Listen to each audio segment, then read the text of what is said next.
Serbia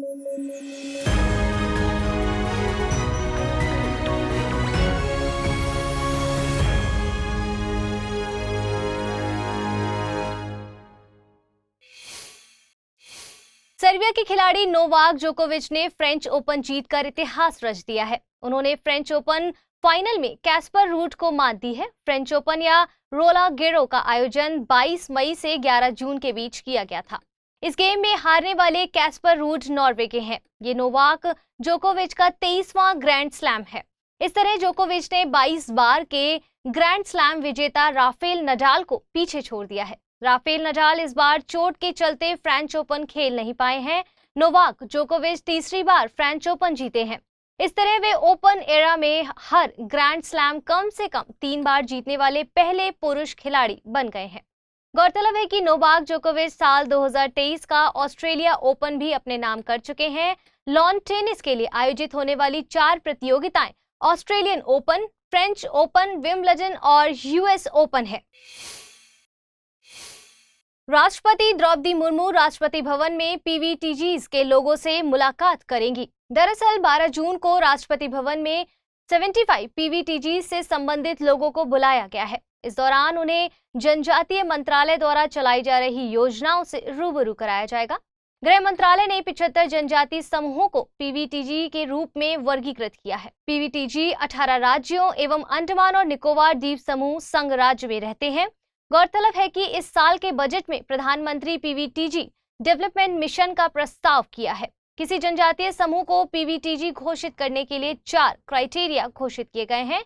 इनमें शामिल है तकनीक का पूर्व कृषि स्तर, कम साक्षरता स्तर, आर्थिक तौर पर पिछड़ापन और घटती जनसंख्या शामिल है। पीवीटीजी समूह को वल्नरेबिलिटी के चलते इन्हें विकास और सहायता की ज्यादा जरूरत होती है। ढेवर कमीशन की सिफारिशों पर केंद्र सरकार ने जनजातियों में से पीवीटीजी की पहचान की थी। प्रधानमंत्री नरेंद्र मोदी ने 21 से 24 जून के बीच यूएसए की यात्रा पर रहेंगे। 22 जून को वे यूएसए कांग्रेस के संयुक्त अधिवेशन को संबोधित करेंगे। वे यूएसए कांग्रेस के संयुक्त अधिवेशन को 2 बार संबोधित करने वाले पहले भारतीय प्रधानमंत्री बनेंगे। पीएम मोदी के स्वागत में 18 जून को यूएसए के विभिन्न शहरों में इंडिया यूनिटी मार्च का भी आयोजन किया जाएगा। भारत के 9 सालों के ग्रोथ एंड डेवलपमेंट को दिखाते हुए यूएस में एक सांस्कृतिक कार्यक्रम का भी आयोजन किया जाएगा। अमेरिकी संसद हाउस ऑफ रिप्रेजेंटेटिव्स और सीनेट से मिलकर बनती है। हाउस ऑफ रिप्रेजेंटेटिव्स में 435 निर्वाचित सदस्य होते हैं जो कि राज्यों की जनसंख्या अनुपात में होते हैं। वहीं सीनेट में 100 सदस्य होते हैं जो कि हर राज्य से 2 होते हैं। आपको बता दें कि यूएसए उत्तरी अमेरिका का सबसे प्रसिद्ध देश है। यूएसए में कुल 50 राज्य हैं और इनमें से अलास्का सबसे बड़ा है। आर्कटिक सर्कल यूएसए में अलास्का से गुजरता है और अलास्का से गुजरने वाली यूकॉन नदी में प्लेसर गोल्ड पाया जाता है। 49 डिग्री समानांतर रेखा यूएसए और कनाडा के बीच सीमा बनाती है। सेंट लॉरेंस नदी यूएसए और कनाडा के बीच अंतर्राष्ट्रीय सीमा बनाती है। रियो ग्रेंडे नदी मैक्सिको और यूएसए के बीच सीमा बनाती है। किगाली ग्लोबल डायलॉग के तीसरे एडिशन का आयोजन 12 से 14 जून के बीच रवांडा के किगाली में किया जाएगा। ये एक सालाना आयोजित होने वाला प्लेटफॉर्म है जिसमें पॉलिसी मेकर्स, निजी क्षेत्र, एकेडमिक्स और निजी क्षेत्र एक साथ आते हैं। साथ ही सतत विकास से जुड़ी चुनौतियों पर काम किया जाता है। 3 दिन तक चलने वाले इस कार्यक्रम को observer research foundation, Rwanda governance board, observer research foundation America द्वारा आयोजित किया जाएगा। इस बार का ये डायलॉग भारत की G20 की अध्यक्षता का और ब्राजील की ब्रिक्स की अध्यक्षता का आउट रीजन इवेंट है। आपको बता दें कि किगाली ग्लोबल डायलॉग के मकसदों में रूढ़िवादिता को चुनौती देना, समावेशी प्लेटफॉर्म का निर्माण करना और विकास के नए नरेटिव विकसित करना है। रवांडा मध्य पूर्व अफ्रीका में स्थित एक लैंडलॉक्ड देश है और इसे लैंड ऑफ 1000 हिल्स के नाम से जाना जाता है। आइए बुलेटिन पर आधारित प्रश्नों को देख लेते हैं। साल 2023 में फ्रेंच ओपन नोवाक जोकोविच ने जीता है। वे कैस्पर रूड को हराकर विजेता बने हैं और कैस्पर रूड किस देश से संबंधित है? Norway, Sweden, Serbia, Denmark. दूसरा प्रश्न है, किसी जनजातीय समूह को पीवीटीजी घोषित करने के लिए निम्न में से कौन सा क्राइटेरिया नहीं है? तकनीक का पूर्व कृषि स्तर, कम साक्षरता स्तर, आर्थिक तौर पर पिछड़ापन, बढ़ती जनसंख्या। अब आइए पिछले बुलेटिन पर आधारित प्रश्नों को देख लेते हैं। अटलांटिक समझौता किन देशों के बीच हुआ है? USA UK, USA Bharat, UK Bharat, USA Germany. सही जवाब है विकल्प ए यानी अटलांटिक समझौता यूएसए यूके के बीच हुआ है। दूसरा प्रश्न था खाद्य सुरक्षा सूचकांक कौन जारी करता है? नीति आयोग, फसाई, सीएसओ, गूंज एनजीओ। खाद्य सुरक्षा सूचकांक फसाई द्वारा जारी किया जाता है, ये इसका सही उत्तर है। दुनिया के सैन्य खर्च पर नजर रखने वाली संस्था सिप्री ने चीन के अंतर महाद्वीपीय बैलिस्टिक मिसाइल पर एक अनुमान साझा किया है। इस अनुमान के मुताबिक चीन के पास अमेरिका या रूस जितनी अंतर महाद्वीपीय बैलिस्टिक मिसाइलें हो सकती हैं। अंतर महाद्वीपीय बैलिस्टिक मिसाइल एक मिसाइल है जिसकी न्यूनतम सीमा 5500 किलोमीटर होती है। इसे आमतौर पर परमाणु हथियार ढोने के लिए डिजाइन किया गया है।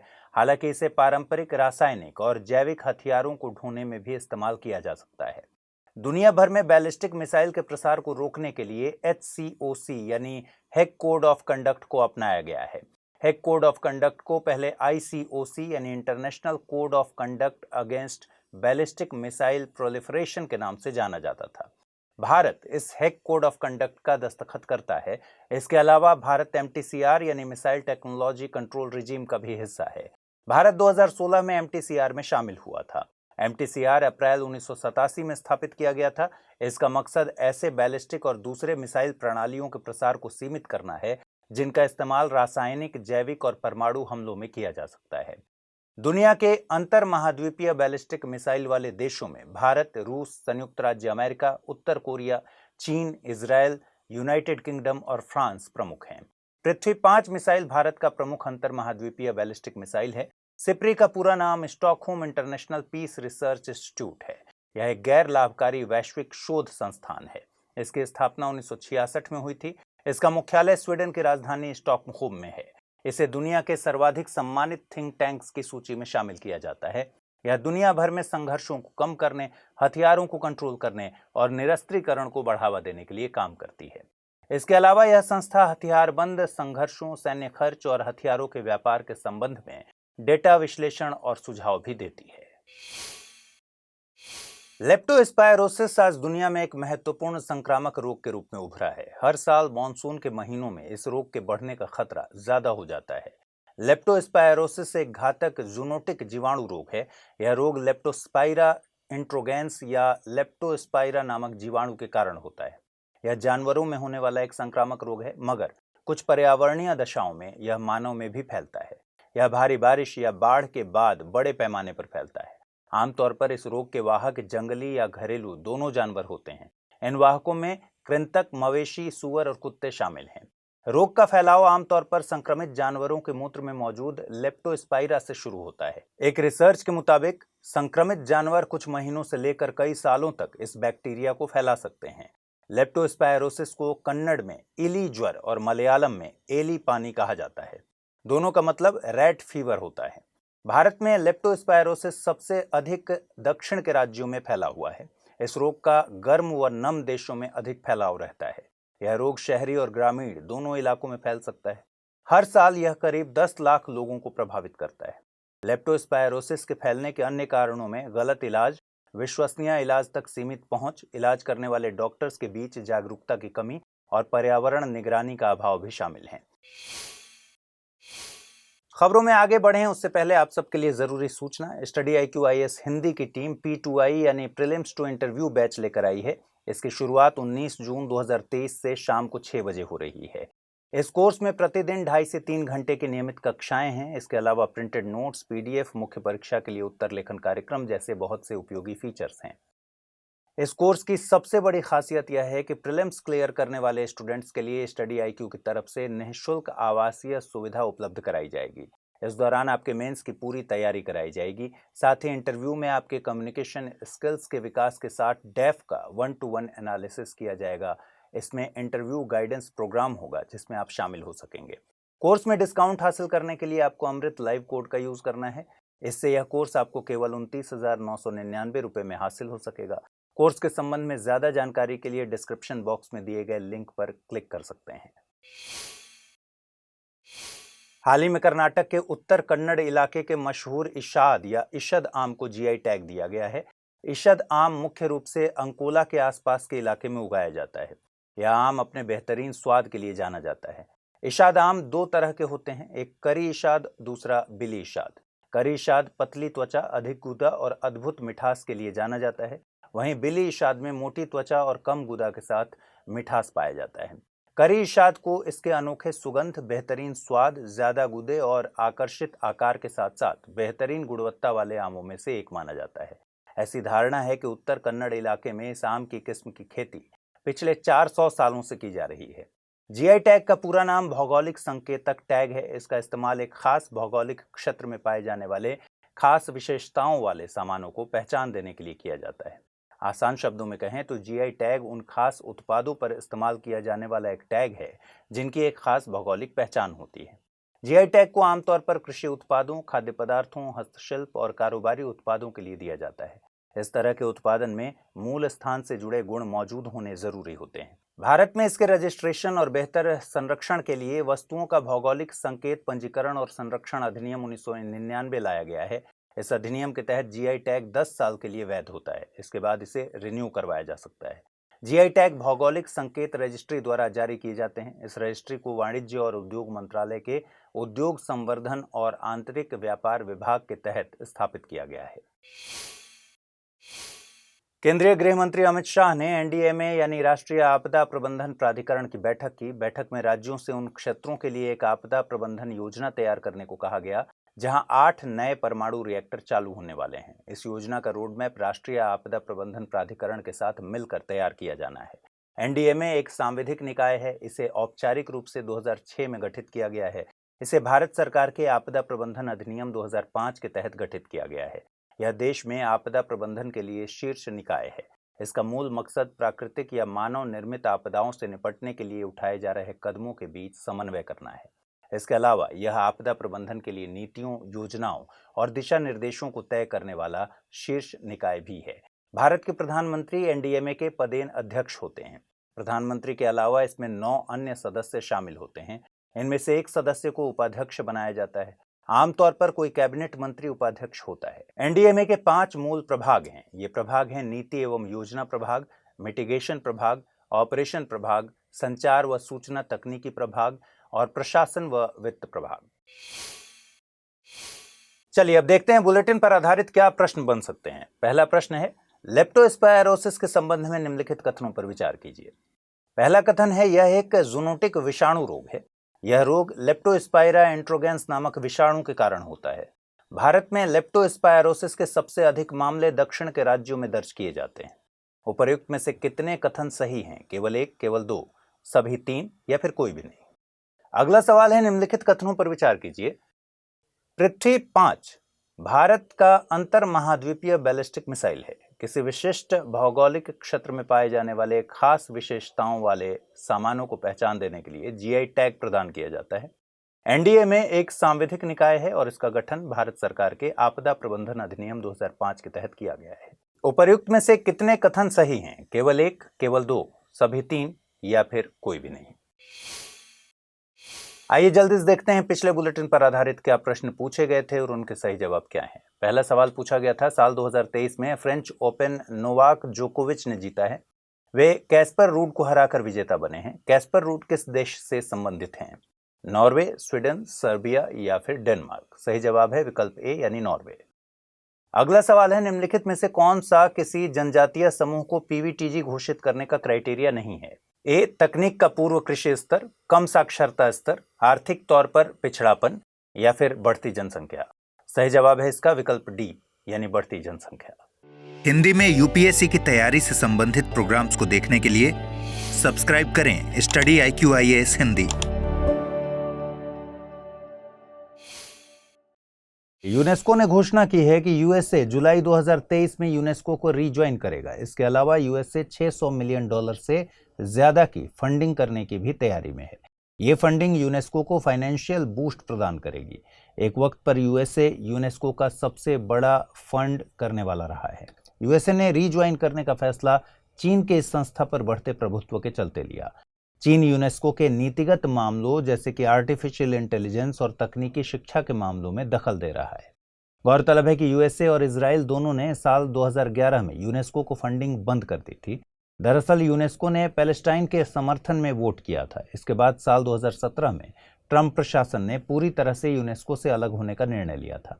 तब यूएसए ने यूनेस्को पर इजराइल के प्रति बायस होने का आरोप लगाया था। यह पहला मौका नहीं है जब यूएसए यूनेस्को से बाहर हुआ हो और रीज्वाइन किया हो। साल 1984 में रीगन प्रशासन के दौरान भी यूएसए यूनेस्को से अलग हो गया था। तब यूएसए ने यूनेस्को पर सोवियत के हितों को तवज्जो देने का आरोप लगाया था। साल 2003 में यूएसए ने रीज्वाइन किया था। यूनेस्को से मतलब है United Nations Educational, Scientific and Cultural Organization. ये संस्था दुनिया में शांति और सुरक्षा को बढ़ावा देने, शिक्षा, विज्ञान, संस्कृति, संचार और सूचना को बढ़ावा देने का काम करती है। यूनेस्को का मुख्यालय पेरिस में है। यूएसए के एनएसए यानी national security adviser Jake Sullivan Bharat की यात्रा पर हैं। इस दौरान उन्होंने भारत के एनएसए अजीत डोभाल से वार्ता की। इस दौरान उन्होंने आईसीईटी यानी advancing India US initiative on critical and emerging technologies पर आयोजित राउंड टेबल कॉन्फ्रेंस में हिस्सा लिया। ये कॉन्फ्रेंस सीआईआई यानी कन्फेडरेशन ऑफ इंडियन इंडस्ट्रीज के द्वारा आयोजित की गई थी। भारत और यूएसए दोनों वैश्विक सेमीकंडक्टर सप्लाई चेन को डाइवर्सिफाई करने पर काम करेंगे। गौरतलब है कि आईसीईटी को पीएम नरेंद्र मोदी और यूएसए के राष्ट्रपति जो बाइडेन द्वारा क्वाड समिट की साइडलाइंस पर लॉन्च किया गया था।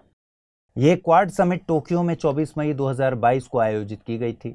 यूएसए के एनएसए जैक सुलिवान की यात्रा भारतीय प्रधानमंत्री के यूएसए यात्रा से ठीक पहले आयोजित की गई है। इसका मकसद भारत और यूएसए के वैश्विक रणनीतिक संबंधों का सर्वे करना है। आपको बता दें कि भारत में डिजिटल इंडिया कॉरपोरेशन के तहत इंडिया सेमीकंडक्टर मिशन सेमीकंडक्टर और इलेक्ट्रॉनिक्स उत्पादों के विकास में महत्वपूर्ण भूमिका निभाता है। साल 2021 में भारत का सेमीकंडक्टर बाजार $23.2 बिलियन है, जो कि साल 2028 में $80.3 बिलियन होने की संभावना है। रॉ सेमीकंडक्टर मैन्युफैक्चरिंग के मामले में ईस्ट एशियन देश ताइवान पहले नंबर पर है। आइए आगे बढ़ें, उससे पहले एक बार मैं बता दूं आपको कि स्टडी IQIS की हिंदी की टीम P2I यानी प्रीलिम्स टू इंटरव्यू बैच लेकर आई है। इसकी शुरुआत 19 जून 2023 से शाम को 6 बजे हो रही है। इस कोर्स से जुड़े हुए सारे फीचर्स को जानने के लिए आप डिस्क्रिप्शन बॉक्स में दिए गए लिंक पर क्लिक कर लीजिए। 19 जून से ही इंग्लिश और हिंग्लिश में भी प्रीलिम्स टू इंटरव्यू बैच शुरू हो रहा है। बैच की खासियत ये है कि प्रीलिम्स क्लियर करने वाले स्टूडेंट्स के लिए स्टडी IQ की तरफ से निःशुल्क आवासीय सुविधा उपलब्ध कराई जाएगी। साथ ही उन्हें इंटरव्यू गाइडेंस प्रोग्राम में शामिल किया जाएगा। बैच में एडमिशन लेने के लिए अमृत लाइव कोड का यूज कर सकते हैं, जिससे ये बैच आपको मात्र 29,999 रुपये में मिल सकेगा।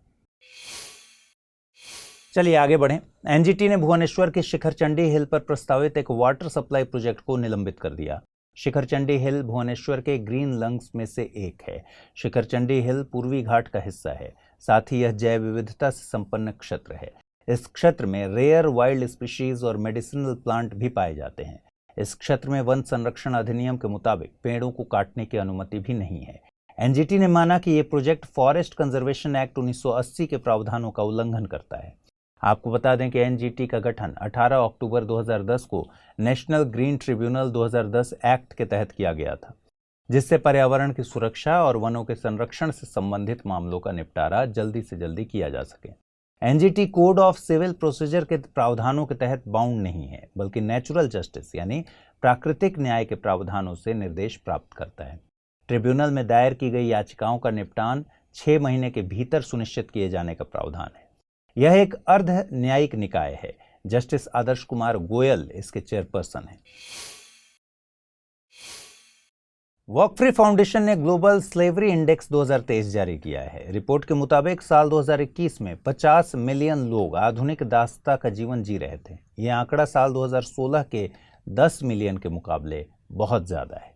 Global slavery index report work free foundation की फ्लैगशिप रिपोर्ट है।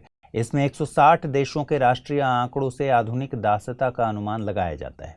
आधुनिक दासता के मामलों में पहले 3 नंबर पर उत्तर कोरिया, इरिट्रिया और मोर्तानिया है। ऐसे देश जहां पर आधुनिक दासता के सबसे कम मामले पाए जाते हैं, उनमें पहले नंबर पर स्विट्जरलैंड, नॉर्वे और उसके बाद जर्मनी है।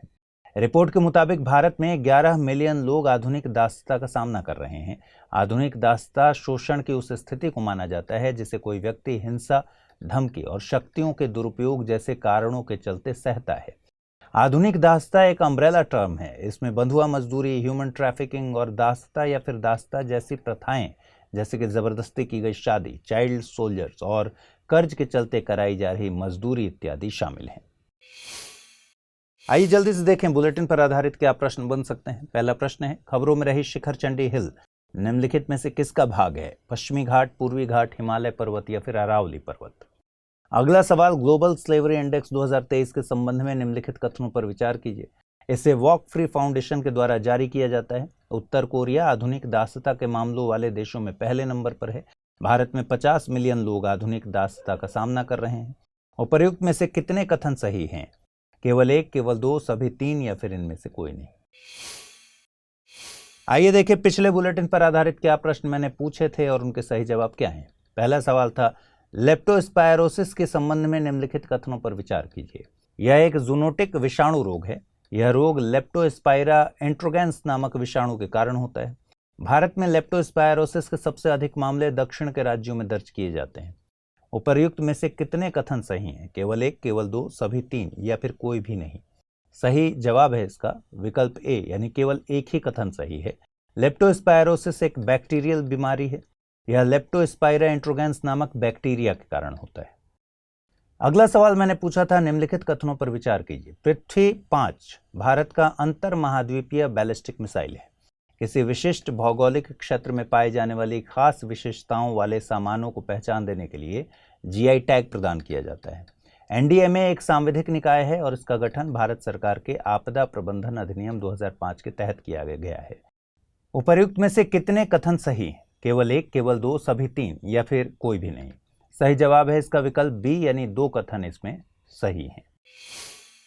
भारत का विधि आयोग यूसीसी यानी यूनिफॉर्म सिविल कोड पर पब्लिक के विचार चाहता है। जो भी व्यक्ति या संस्था इस मामले में रुचि रखते हैं वे अपने विचार 30 दिनों के भीतर सौंप सकते हैं। विधि आयोग ने इसके लिए एक मेल आईडी ici@government.in भी मुहैया कराई है, जिस पर विचार सबमिट किए जा सकते हैं। राज्य के नीति निदेशक तत्व के अनुच्छेद 44 में भारत के समस्त राज्य क्षेत्र में नागरिकों के लिए एक यूनिफॉर्म सिविल कोड के लिए प्रयास करने की बात की गई है।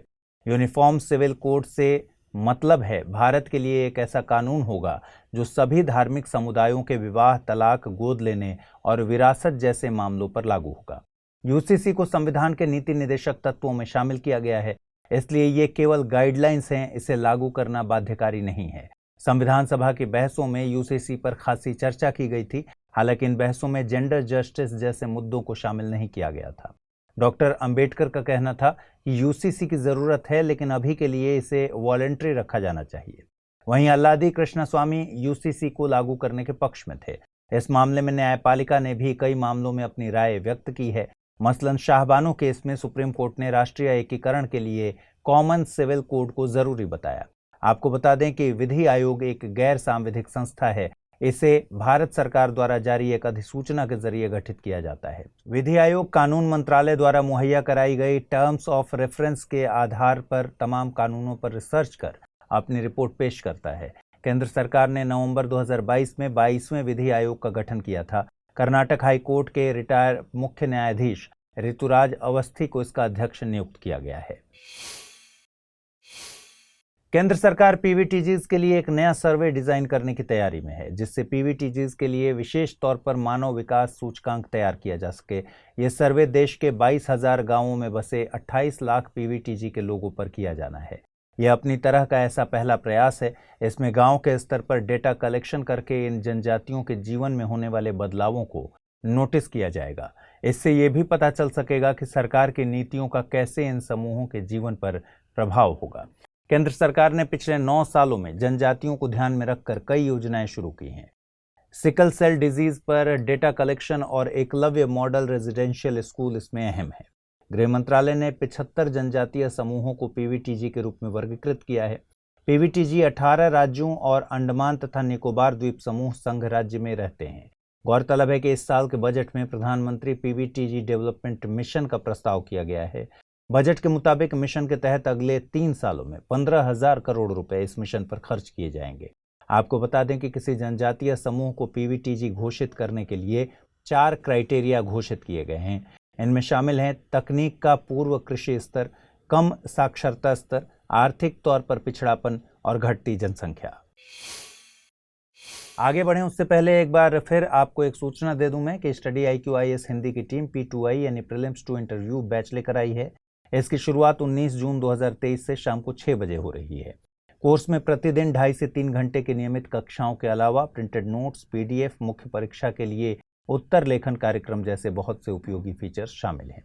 इस कोर्स की सबसे बड़ी खासियत यह है कि प्रीलिम्स क्लियर करने वाले स्टूडेंट्स के लिए स्टडी IQ की तरफ से निःशुल्क आवासीय सुविधा उपलब्ध कराई जाएगी। इस दौरान आपके मेंस की पूरी तैयारी कराई जाएगी। साथ ही इंटरव्यू में आपके कम्युनिकेशन स्किल्स के विकास के साथ डेफ का 1-to-1 एनालिसिस किया जाएगा। कोर्स में डिस्काउंट हासिल करने के लिए आपको अमृत लाइव कोड का यूज़ करना है। इससे ये कोर्स आपको केवल 29,999 रुपये में हासिल हो सकेगा। कोर्स के संबंध में और अधिक जानकारी के लिए डिस्क्रिप्शन बॉक्स में दिए गए लिंक को क्लिक कर सकते हैं। जून 2023 में वियना डिक्लेरेशन और प्रोग्राम ऑफ एक्शन के 30 साल पूरे हो रहे हैं। वियना डिक्लेरेशन मानव अधिकारों के लिए एक बेहद अहम दस्तावेज है। इसने UN ह्यूमन राइट्स के गठन में महत्वपूर्ण भूमिका निभाई थी। गौरतलब है कि जून 1993 में वियना में world conference on human rights आयोजित की गई थी। इस कॉन्फ्रेंस में महिलाओं, बच्चों, स्थानिक लोगों और अल्पसंख्यकों के अधिकारों को खास महत्व दिया गया। साथ ही इंटरनेशनल क्रिमिनल कोर्ट के गठन की भूमिका बनी, जिसने ये सुनिश्चित किया कि दुनिया के नृशंस अपराधों के लिए भी सजा दी जा सके। आपको बता दें कि UN ह्यूमन राइट्स को the office of the high commissioner for human rights के नाम से भी जानते हैं। ये मानव अधिकारों के लिए काम करने वाली UN की लीडिंग एंटिटी है। ये संस्था सभी के सभी मानव अधिकारों के संरक्षण और प्रोत्साहन, लोगों के सशक्तिकरण में मदद करना, सरकारों को सहायता मुहैया कराना इत्यादि काम करती है। इसके अलावा UN के सभी कार्यक्रमों में मानव अधिकारों को शामिल कराना भी इसकी जिम्मेदारी है। मानव अधिकार ऐसे अधिकार होते हैं जो सभी इंसानों को हासिल होते हैं। इनमें लिंग, नस्ल, राष्ट्रीयता, भाषा और धर्म का बंधन नहीं होता। इन अधिकारों में जीवन और स्वतंत्रता का अधिकार, शोषण और दासता से स्वतंत्रता, विचार और अभिव्यक्ति की स्वतंत्रता के अलावा काम और शिक्षा का अधिकार भी शामिल है। हर व्यक्ति बिना किसी भेदभाव के इन अधिकारों को पाने का अधिकार रखता है। बांग्लादेश को लेकर आज 2 खबरें हैं। पहली खबर ये कि बांग्लादेश ब्रिक्स की सदस्यता हासिल कर सकता है। ये खबर बांग्लादेश की प्रधानमंत्री शेख हसीना की मुलाकात दक्षिण अफ्रीकी राष्ट्रपति सिरिल रामाफोसा के बाद घोषित की गई है। इस साल ब्रिक्स की बैठक दक्षिण अफ्रीका में आयोजित होनी है। इसके अलावा दक्षिण एशिया में विश्व बैंक ने अपना पहला रोड सेफ्टी प्रोजेक्ट लॉन्च किया। विश्व बैंक ने ढाका में $358 मिलियन के रोड सेफ्टी प्रोजेक्ट के लिए बांग्लादेश सरकार के साथ एक समझौते पर हस्ताक्षर किए हैं। इस प्रोजेक्ट को बांग्लादेश के 2 नेशनल हाईवेज पर लागू किया जाएगा। इनमें गाजीपुर एलेंगा और नाटोर नवाबगंज हाईवेज शामिल हैं। इस प्रोजेक्ट के तहत ambulance, bike ambulance, fire brigade की व्यवस्था के अलावा zebra crossing, speed breakers, road science आदि की व्यवस्था की जाएगी। इसके अलावा रोड पर CCTV और इलेक्ट्रिक मैसेजिंग सिस्टम की व्यवस्था भी की जाएगी। आइए अब जल्दी से देखते हैं आज की बुलेटिन पर आधारित क्या सवाल बन सकते हैं। पहला सवाल है, वियना डिक्लेरेशन और प्रोग्राम ऑफ एक्शन संबंधित है मानव अधिकार, रोड सेफ्टी, जलवायु परिवर्तन या फिर ओजोन संरक्षण। दूसरा सवाल, निम्नलिखित कथनों पर विचार कीजिए। बांग्लादेश ब्रिक्स का सदस्य है। विश्व बैंक ने दक्षिण एशिया में अपना पहला रोड सेफ्टी प्रोजेक्ट बांग्लादेश में लॉन्च किया है। विधि आयोग एक संवैधानिक संस्था है। उपर्युक्त में से सही कथन या कथनों को चुनना है। केवल 1, केवल 2, सभी 3 या फिर इनमें से कोई नहीं। आइए देखते हैं पिछले बुलेटिन में मैंने क्या सवाल पूछे थे और उनके सही जवाब क्या हैं। पहला सवाल था, खबरों में रही शिखर चंडी हिल निम्नलिखित में से किसका भाग है? पश्चिमी घाट, पूर्वी घाट, हिमालय पर्वत या फिर अरावली पर्वत। सही जवाब है विकल्प बी यानी पूर्वी घाट। अगला सवाल था, ग्लोबल स्लेवरी इंडेक्स 2023 के संबंध में निम्नलिखित कथनों पर विचार कीजिए। इसे वॉकफ्री फाउंडेशन के द्वारा जारी किया जाता है। उत्तर कोरिया आधुनिक दासता के मामलों वाले देशों में पहले नंबर पर है। भारत में 50 मिलियन लोग आधुनिक दासता का सामना कर रहे हैं। उपर्युक्त में से कितने कथन सही है या हैं? केवल 1, केवल 2, सभी 3 या फिर कोई नहीं। सही जवाब है इसका विकल्प बी यानी केवल 2 कथन सही हैं। तीसरा कथन गलत है। भारत में 11 मिलियन लोग आधुनिक दासता का सामना कर रहे हैं।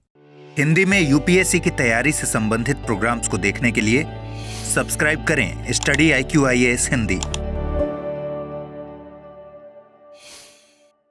बीते दिनों दारुल उलूम देवबंद ने स्टूडेंट्स के लिए एक नोटिस जारी किया था, जिसके मुताबिक जो भी स्टूडेंट्स देवबंद इंस्टीट्यूशन में एनरोल्ड हैं उन्हें अंग्रेजी या अन्य किसी भाषा को सीखने के लिए मना किया गया है।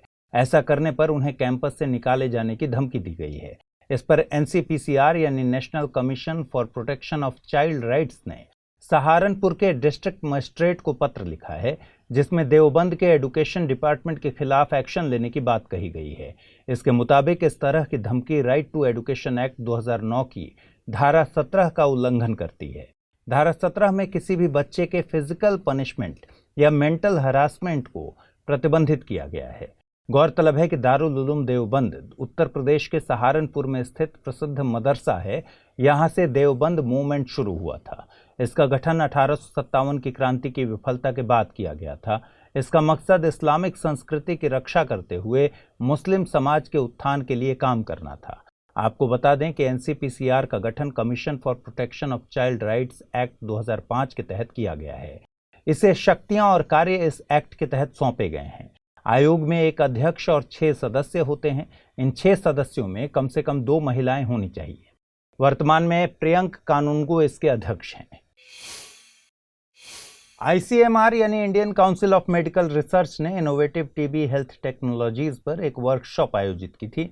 इस वर्कशॉप का मकसद टीबी के असेसमेंट में हेल्थ टेक्नोलॉजीज का उपयोग और एंड टीबी कार्यक्रम में इन तकनीक को अपनाने पर जोर देना है। टीबी दुनिया के टॉप 10 मौत के कारणों में से शामिल है। इसके लिए माइकोबैक्टीरियम ट्यूबरकुलोसिस बैक्टीरिया जिम्मेदार है। टीबी का इलाज संभव है और इसे रोका जा सकता है। WHO के आंकड़ों के मुताबिक साल 2021 में 1.6 मिलियन लोगों की मौत टीबी से हुई थी। टीबी के लिए होने वाले वैश्विक प्रयासों के चलते साल 2000 से अब तक 74 मिलियन लोगों की जान बचाई जा चुकी है। ग्लोबल टीबी रिपोर्ट 2022 के मुताबिक भारत दुनिया में टीबी के मामलों में 28% के लिए जिम्मेदार है। SDG 3.3 में 2030 तक टीबी को खत्म करने का लक्ष्य रखा गया है। भारत ने टीबी उन्मूलन के लिए 2025 का लक्ष्य रखा है। आपको बता दें कि नई दिल्ली स्थित ICMR बायोमेडिकल रिसर्च के फॉर्मुलेशन, कोऑर्डिनेशन और प्रमोशन के लिए काम करती है। ICMR दुनिया की सबसे पुरानी मेडिकल रिसर्च बॉडीज में शुमार है। आगे बढ़ें उससे पहले आप सबके लिए जरूरी सूचना। स्टडी IQ IAS हिंदी की टीम P2I यानी प्रीलिम्स टू इंटरव्यू बैच लेकर आई है। इसकी शुरुआत 19 जून 2023 से शाम 6 बजे हो रही है। कोर्स में प्रतिदिन 2.5 से 3 घंटे की नियमित कक्षाएं, इसके अलावा प्रिंटेड नोट्स, PDF, मुख्य परीक्षा के लिए उत्तर लेखन कार्यक्रम जैसे बहुत से उपयोगी फीचर्स शामिल हैं। कोर्स की सबसे बड़ी खासियत यह है कि प्रीलिम्स क्लियर करने वाले स्टूडेंट्स के लिए स्टडी IQ की तरफ से निःशुल्क आवासीय सुविधा उपलब्ध कराई जाएगी। इस दौरान आपके मेंस की पूरी तैयारी कराई जाएगी। साथ ही इंटरव्यू में आपकी कम्युनिकेशन स्किल्स के विकास के साथ डेफ का 1-to-1 एनालिसिस किया जाएगा। कोर्स में डिस्काउंट हासिल करने के लिए आपको अमृत लाइव कोड का इस्तेमाल करना है। इससे ये कोर्स आपको केवल 29,999 रुपये में हासिल हो सकेगा। कोर्स के संबंध में और अधिक जानकारी के लिए डिस्क्रिप्शन बॉक्स में दिए गए लिंक को क्लिक कर सकते हैं। WTO यानी विश्व व्यापार संगठन ने भारत और यूरोपियन यूनियन को एक विवाद को सुलझाने के लिए 3 महीने का समय दिया है। दरअसल दोनों पक्षों ने विवाद को द्विपक्षीय तौर पर निपटाने के लिए समय मांगा है। इसी के मद्देनजर WTO की डिस्प्यूट सेटलमेंट बॉडी ने अतिरिक्त समय दिया है। भारत ने सूचना और प्रौद्योगिकी के कुछ उत्पादों पर आयात शुल्क लागू किया है। EU के मुताबिक ये वैश्विक व्यापार नियमों के खिलाफ है। विश्व व्यापार संगठन के नियमों के मुताबिक विश्व व्यापार संगठन के किसी सदस्य को ऐसा लगता है कि कोई खास व्यापार नियम विश्व व्यापार संगठन के मानकों के खिलाफ है, तो वे सदस्य जिनेवा स्थित बहुपक्षीय निकाय में मामला दर्ज करा सकते हैं। विवाद को सुलझाने के लिए सबसे पहले द्विपक्षीय परामर्श लिया जाता है। अगर दोनों पक्ष परामर्श के माध्यम से मामले को हल करने में सक्षम नहीं होते, तो उनमें से कोई भी पक्ष विवाद निपटान पैनल के गठन के लिए आवेदन कर सकता है। आपको बता दें कि WTO देशों के बीच व्यापार के नियमों में डील करने वाली एकमात्र अंतर्राष्ट्रीय संस्था है। इसका मकसद वस्तुओं और सेवाओं के उत्पादकों, निर्यातकों और आयातकों के बीच व्यापार को सुगम बनाना है। स्विट्जरलैंड के जेनेवा में स्थित यह संस्था 1 जनवरी 1995 को अस्तित्व में आई थी। इसका गठन उरुग्वे राउंड की वार्ता से हुआ था। इसके 164 सदस्य देश हैं जो कि वैश्विक व्यापार में 98% की हिस्सेदारी रखते हैं। इसके डायरेक्टर जनरल नागोंजी ओकोंजो इवेला हैं। नई दिल्ली स्थित NMML यानी Nehru memorial museum and library का नाम प्रधानमंत्री म्यूजियम लाइब्रेरी एंड सोसाइटी कर दिया गया है। ये मेमोरियल भारत के पहले प्रधानमंत्री पंडित जवाहरलाल नेहरू के नाम पर था। यह निर्णय 3 मूर्ति कॉम्प्लेक्स को प्रधानमंत्री संग्रहालय के तौर पर तब्दील करने के बाद लिया गया है। NMML ये 3 मूर्ति भवन में स्थित है। 3 मूर्ति भवन भारत के पहले प्रधानमंत्री पंडित जवाहरलाल नेहरू का आधिकारिक आवास था, जो कि अप्रैल 2022 से प्रधानमंत्री संग्रहालय के तौर पर जाना जाता है। संस्कृति मंत्रालय के मुताबिक ये निर्णय Nehru memorial museum and library society के द्वारा लिया गया था। इसकी अध्यक्षता रक्षा मंत्री राजनाथ सिंह के द्वारा की गई। वे इस सोसाइटी में वाइस प्रेसिडेंट के पद पर हैं। जवाहरलाल नेहरू का जन्म 14 नवंबर 1889 को इलाहाबाद यानी वर्तमान प्रयागराज में हुआ था। साल 1916 में वे पहली बार महात्मा गांधी से मिले और उनसे प्रभावित हुए। 1919 में वे होम रूल लीग के सेक्रेटरी बने। 1920 में उत्तर प्रदेश के प्रतापगढ़ जिले में उन्होंने पहला किसान मार्च आयोजित किया। असहयोग आंदोलन से जुड़े होने के कारण उन्हें 2 बार जेल भी हुई। साल 1928 में उन्होंने इंडिपेंडेंस फॉर इंडिया लीग की स्थापना की। 1929 के लाहौर अधिवेशन में भारतीय राष्ट्रीय कांग्रेस ने नेहरू जी की अध्यक्षता में पूर्ण स्वतंत्रता के लक्ष्य को अपनाया। रेड फोर्ट ट्रायल्स में INA ऑफिसर्स की डिफेंस टीम में जवाहरलाल नेहरू, भूलाभाई देसाई और तेज बहादुर सप्रू शामिल थे। अपनी आत्मकथा एंड ऑटोबायोग्राफी उन्होंने जेल में लिखी। नेहरू जी द्वारा लिखी गई अन्य प्रसिद्ध किताबें ग्लिम्पसेस ऑफ वर्ल्ड हिस्ट्री और द डिस्कवरी ऑफ इंडिया हैं। आइए जल्दी से देखें बुलेटिन पर आधारित क्या प्रश्न बन सकते हैं। पहला सवाल है, प्रधानमंत्री संग्रहालय स्थित है नई दिल्ली, चेन्नई, लखनऊ या फिर हैदराबाद? अगला सवाल है, निम्नलिखित कथनों पर विचार कीजिए। देवबंद का गठन स्वतंत्रता के बाद मुस्लिमों की स्थिति में सुधार के मकसद से किया गया था। विश्व व्यापार संगठन का मुख्यालय जिनेवा में है। भारत ने टीबी उन्मूलन का लक्ष्य 2030 तक रखा है। उपर्युक्त में से सही कथन या कथनों को चुनना है, केवल 1, केवल 2, सभी 3 या फिर इनमें से कोई नहीं। आइए जल्दी से देखें पिछले बुलेटिन पर आधारित क्या प्रश्न मैंने पूछे थे और उनके सही जवाब क्या हैं। पहला सवाल था, वियना डिक्लेरेशन और प्रोग्राम ऑफ एक्शन संबंधित है मानव अधिकार, रोड सेफ्टी, जलवायु परिवर्तन या फिर ओजोन संरक्षण? सही विकल्प है इसका ऑप्शन ए, यानी वियना डिक्लेरेशन और प्रोग्राम ऑफ एक्शन मानव अधिकारों से संबंधित है। अगला सवाल मैंने पूछा था, निम्नलिखित कथनों पर विचार कीजिए। बांग्लादेश ब्रिक्स का सदस्य है। विश्व बैंक ने दक्षिण एशिया में अपना पहला रोड सेफ्टी प्रोजेक्ट बांग्लादेश में लॉन्च किया है। विधि आयोग एक संवैधानिक संस्था है। उपर्युक्त में से सही कथन या कथनों का चुनाव करना था। केवल 1, केवल 2, सभी 3, इनमें से कोई नहीं। इसका सही जवाब है विकल्प ए, यानी केवल एक कथन सही है। बांग्लादेश ब्रिक्स का सदस्य नहीं है। विधि आयोग एक गैर सांविधिक संस्था है।